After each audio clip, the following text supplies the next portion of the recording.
Fala pessoal, sejam bem-vindos ao canal, sou amigos então. E antes de começar aqui a falar sobre o vídeo, entrar no assunto do vídeo, eu peço para que vocês, assim que terminar o vídeo, se vocês gostarem, curtam o vídeo, compartilhem e comentem qualquer coisa para aumentar na relevância do vídeo. E também interajam lá na aba comunidade, sempre estou postando alguma coisa por lá, na aba comunidade do canal. Bem, esse artigo aqui está falando o seguinte. Grupo de Puebla. Nova estrutura substitui Foro de São Paulo para a retomada do poder. Nova organização da esquerda que substituiu o Foro de São Paulo é montada para coordenar uma guerra híbrida continental. Esse artigo aqui foi escrito hoje, dia 21 de outubro de 2019, o dia que eu estou gravando aqui esse vídeo. Bem, antes de entrar aqui falar sobre esse grupo de Puebla, vou te ler aqui o artigo, é que é o seguinte, estão acontecendo várias coisas estranhas aí nos países da América Latina, vamos dizer assim, várias desestabilizações, tem vários aí, tem aí protestos aí no Chile, protestos no Equador, ou seja, crises internas aí em países aqui da América Latina que estão aí, tem aí dedo do Foro de São Paulo. Aí você pode, porque assim, os governantes, desses países assim, não são assim de direita assim, mas são aí mas não estão alinhados ao Foro de São Paulo. Então, estão criando aí o caos, o Foro de São Paulo.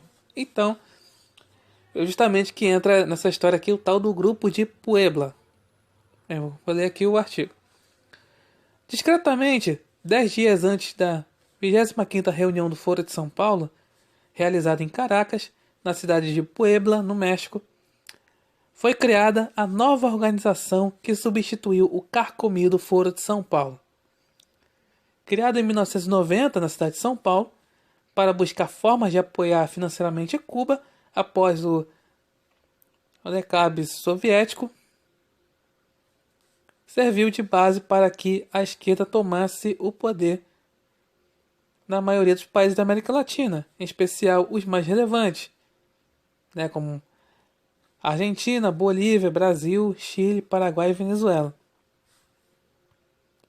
Após a perda do poder na maioria dos países e sem fontes de financiamento, que provinham do chavismo com os petrodólares da Venezuela e do sistema de corrupção montado pelo Partido dos Trabalhadores, no Brasil, a esquerda trabalhou uma nova estrutura.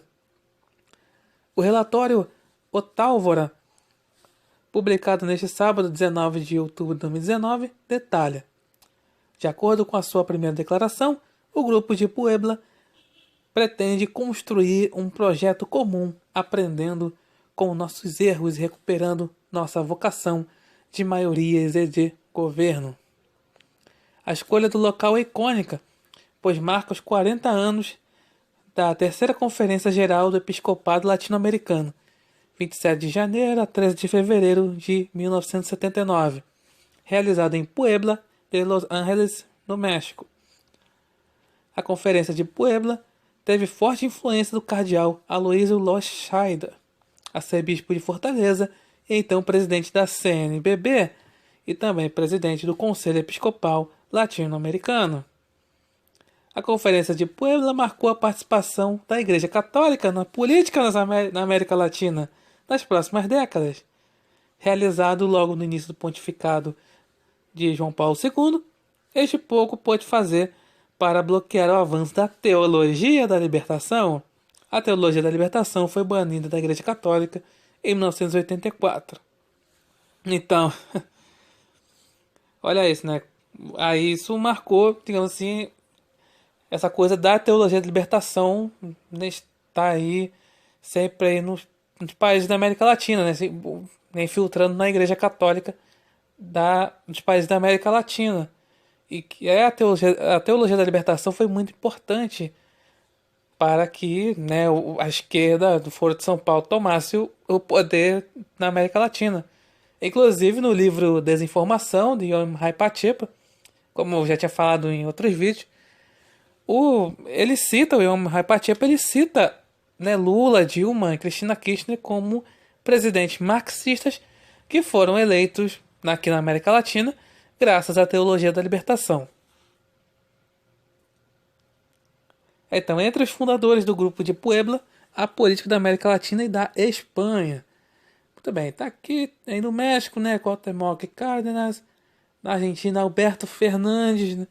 Esse aqui é o poste da Cristina Kirchner.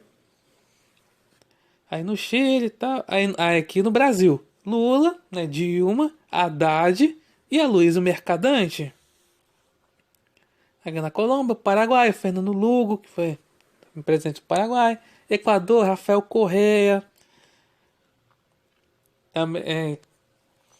Aí na República Dominicana e na Espanha, tá aqui José Luis Rodríguez Zapatero, que é o líder aí da extrema esquerda de lá da Espanha.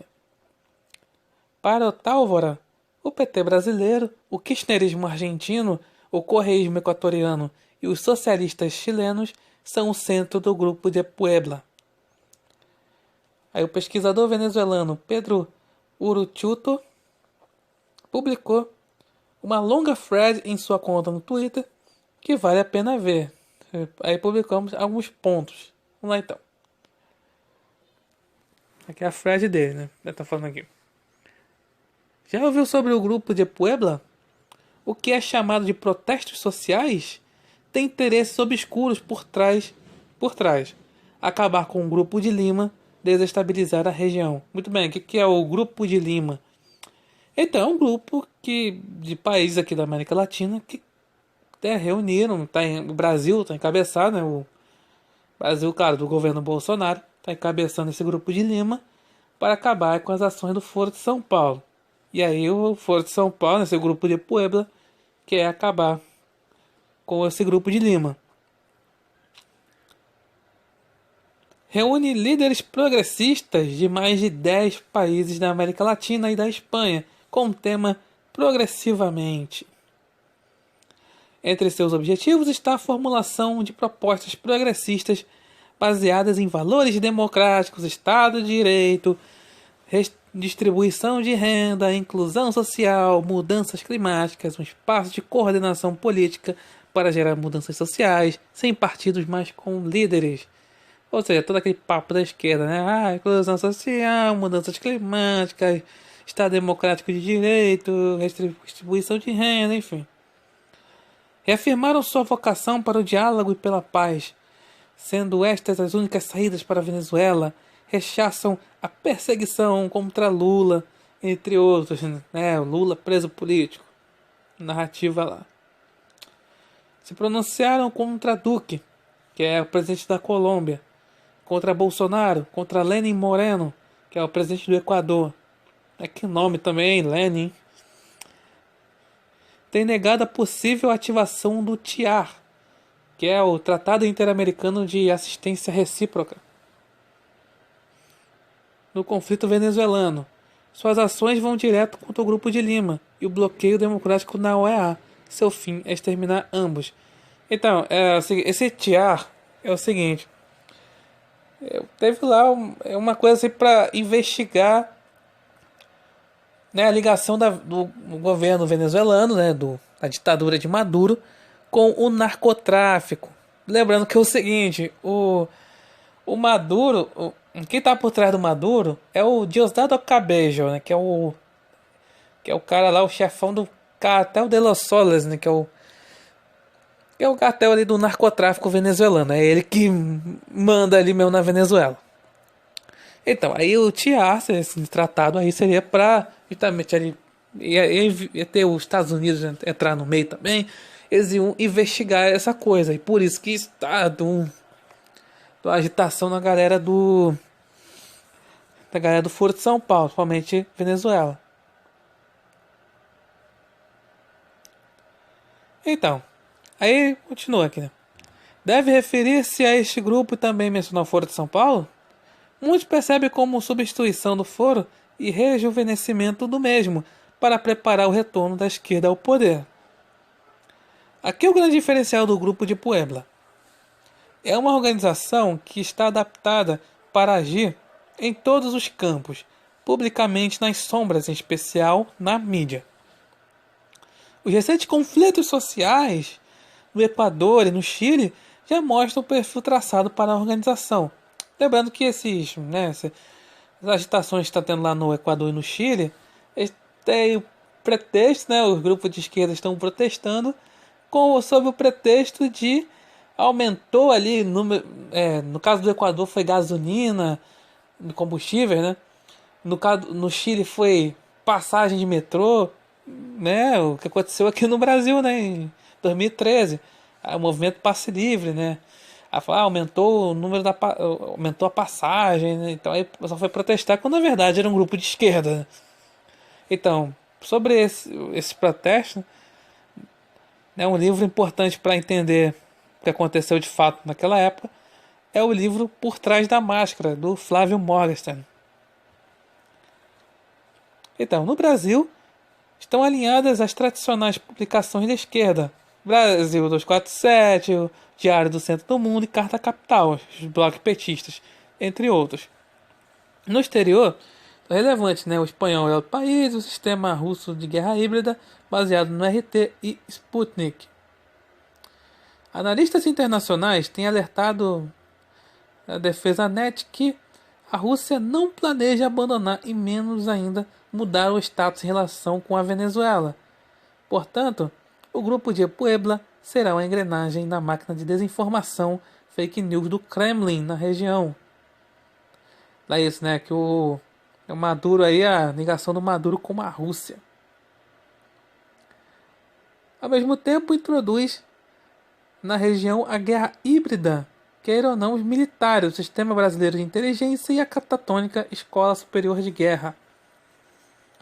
As ações empreendidas pelo grupo de Puebla no Equador, como reportadas pelo relatório Otálvora, são alarmantes. Aqui é o seguinte, esse artigo aqui está traduzido do espanhol, por isso que tem alguns erros aqui de tradução. O objetivo de Correa, Rafael Correa, era criar mecanismos para mobilizar grupos organizados em direção às ruas de Quito para proteger o palácio presidencial e enfrentar com violência potenciais grupos de oposição. Desde os centros de la Revolução Cidadana, Correa aspirava a mobilizar mais de 10 mil militantes em 2 horas. Na capital equatoriana, em outras cidades, foram registradas ações de grupos claramente organizados, desvinculados do movimento indígena, olha isso, que mostravam táticas de combate urbano em seus confrontos com policiais e órgãos militares destacados pelo governo. Segundo a versão oficial equatoriana, os grupos violentos estavam diretamente ligados ao correísmo. Então, ou seja, esse pessoal aí do Foro de São Paulo sempre usam os índios como massa de manobra, né? E esse caso não foi diferente lá no Equador. E essa gente que foi protestar lá contra o governo do Lenin Moreno, foi claro, era gente do Correa, do Rafael Correa. Qualquer adaptação cabocla de grupos criminosos agindo com motivação política seria uma realidade dantesca e impossível de ser avaliada. Fontes policiais de Rio e São Paulo mencionam que os grupos ligados ao tráfico, chamados a si mesmos como tropa e se portam como paramilitares, funkeiros e MCs adotam o termo em suas composições, Sempre falam isso, Letras de funk, letras de rap, as coisas assim, fala assim, tropas, as coisas assim. Então, surge também em um campo inédito à justiça, incluindo o lawfare, o uso do sistema judicial como arma de guerra política e econômica. O grupo de Puebla criou o Consejo Latino-Americano de Justiça e Democracia, CLAJUD, para restabelecer a justiça social e o Estado de Direito. É só esses nomezinhos, Justiça Social, Estado de Direito, O protagonismo do STF cumpre atualmente a parte que lhe cabe nesta nova estrutura seguindo as instruções emanadas desde o grupo de Puebla, via Curitiba. Ou seja, né, as ações do STF estão aí concomitantes com essa questão aí desse grupo de Puebla. Alberto Fernandes, caso eleito presidente na Argentina, será líder do grupo. Por isso convocou a próxima reunião em seu país. Assim, retirará a Argentina do grupo de Puebla, assumirá posições alinhadas ao México e Uruguai, no caso da Venezuela, e representará a nova esquerda. Por último, como financiar uma organização tão sofisticada e drenadora de recursos como o Grupo de Puebla? No item 7, princípios de ação, consta aqui, apresentar iniciativas efetivas para acabar com o narcotráfico, proporcionando segurança e proteção aos cidadãos através de políticas que promovam integração e convivência com base para a paz social. O que é evidentemente uma falácia. Logo, dos maiores obstáculos ao grupo de Puebla, no momento, é o ministro Sérgio Moro. Uma das felizes equações inesperadas que surpreendeu foi a performance do ministro Sérgio Moro como executivo e coordenador de atividades dos órgãos policiais. Está implodindo as rotas do narcotráfico, assim como o contrabando ilícitos. Então é o seguinte, vocês vão sempre ver assim, notícias falando sobre assim, toneladas de drogas foram apreendidas e aí foram queimadas, foram não sei o que, enfim. Desde quando começou o governo Bolsonaro, aumentou esse número de apreensões a drogas. Obviamente, né, uma grande fonte aí de renda, né, do Foro de São Paulo foi a questão do narcotráfico. Além de, claro, o dinheiro do BNDES aqui do Brasil. Então, aí como o Moro tá assim, acabando com a fonte de renda, logo querem fazer de tudo para acabar com o Moro, né? É isso que eu vou falar aqui, né? Por isso o Centrão, a imprensa protegida pelo STF e áreas narcoterroristas do judiciário necessitam de urgente afastamento do ministro Sérgio Moro. Então, por isso que teve aquela história de vaza-jato lá do Glenn Greenwald, todo aquele circo lá da Intercept, a falar que o Moro, ele mandou prender o Lula de forma parcial, isso não sei o que. E fez todo aquele circo para justamente tentar soltar o Lula. E não é só isso, né? Não é só simplesmente soltar o Lula. É soltar o Lula e prender o Moro. Olha isso, porque o cara aí, além dele ter prendido aí o mandado prender dos chefes aí do Foro de São Paulo, né, um dos principais líderes da direita latino-americana, perdão, a esquerda latino-americana, que é o Lula, e também tá acabando aí com a questão do narcotráfico. Então ele precisa ser afastado, precisa sair do caminho do grupo de Puebla, o Sérgio Moro. O atual governo não tem estratégias mínimas para enfrentar o proposto pelo grupo de Puebla, né? Lawfare, né? Guerra híbrida, guerra informacional, a questão é de fake news, né?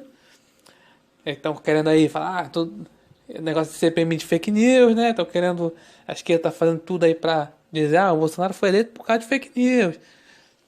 Aí para criminalizar os apoiadores de Bolsonaro. Essa é a verdade. Ações de quadrilhas organizadas com objetivo político, entorno geográfico hostil politicamente, né? Essas agitações que estão acontecendo aí na América Latina. Manter uma estratégia frente à Rússia e qual a posição em relação à China. Então aí acabou aqui o artigo, que é muito importante para saber o que está acontecendo aí na América Latina e essas últimas agitações e, né, mostrar aí que o Foro de São Paulo agora tem outro nome. Agora é assim, coisa, né, comunista é assim mesmo, né? Eles acabam aí acabam mudando de nome, mudando de cara, ali ganhando uma roupagem, mas na verdade é a mesma coisa. Então, Foro de São Paulo agora está aí, agora se chama, vamos dizer assim, tá? Agora se chama, né, Grupo de Puebla. E aí estão aí causando, é isso, já dá para entender, né? Quem são aí que estão por trás do caos que está acontecendo na política aí nos países aí vizinhos aqui do Brasil e também pode acontecer aqui no Brasil, né? Tem aí questão, eu falei, de negócio de fake news, porque querem aí perseguir os eleitores de Bolsonaro. Também teve aí uma recente trairagem aí do pessoal do PSL. Então, e a narrativa das milícias digitais, né, que estão incluídas nessas coisas de fake news. Então, está acontecendo, eles querem fazer o caos, no caso aqui, no governo brasileiro. Aliás, antes de terminar aqui o vídeo, perdão, eu vou mostrar aqui uma coisa para vocês, que é bem esclarecedora. Bem, esse aqui é o tweet do senador Humberto Costa, do PT, que tweetou o seguinte: a paciência do povo com a direita ultraliberal, fascista e entreguista está acabando em diversos lugares no mundo. Jair Bolsonaro está com dias contados. É questão de tempo. A hora do Brasil vai chegar. Anotem aí. Esse tweet aqui foi 19 de outubro de 2019. Então, primeiro de tudo, eu não entendi isso daqui. Peraí, se é ultraliberal, é ultraliberal ou é fascista? As duas coisas não dá. Enfim. Aí, olha só, entreguista, né? Os governos petistas foram mais entreguistas, né? Principalmente pro pessoal aí do Foro de São Paulo, mas enfim. Aí falou, né? Bolsonaro está com gestos contados. Ele fala aqui, né, de início, né? Fala, pra ser do povo, né? O povo. O povo nada, né? São os militantes de esquerda. Mas é o que eu falei, é bem esclarecedor isso aqui. Tá querendo fazer o seguinte, o Humberto Costa aí tá querendo promover o caos, né? Um caos institucional, um caos aí nas ruas. E nessa semana que tá querendo julgar aí o negócio o STF tá querendo. Lembra o negócio do STF? Ações da STF que, né, vem ordens aí do grupo de Puebla? Então, estão querendo aí negócio de julgar negócio de segunda instância. Acabar com esse negócio de prisão em segunda instância. Justamente para soltar o Lula e uma porrada de gente condenada na segunda instância. E aí pode, sei lá, causar um caos aí no Brasil. Enfim, aí para acontecer a mesma coisa. Aí, o que acontecendo em outros países aí da América Latina, pode acontecer aqui no Brasil. Então, é bom ficar atento a isso. Bem, então é isso. Obrigado aí, o vídeo ficou bem longo. Obrigado aí pela paciência. Pra quem chegou aqui até o final do vídeo. Muito obrigado aí por assistirem e até a próxima.